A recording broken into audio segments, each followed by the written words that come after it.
Alert right now before you steam or press your clothes for the day. Listen to this. A popular handheld steam cleaner is recalled because it could burn you.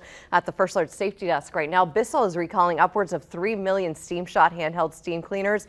Because of that, in fact, over 150 people have reported getting burned. The Consumer Product Safety Commission saying the cleaners can shoot hot water or steam onto you. You don't want that. The recall covers several models in the model series 39N7 and 2994. The model numbers are on the product rating label on the bottom of the steamer right there. The recalled steamers have Steam Shot or Power Steamer printed on the side.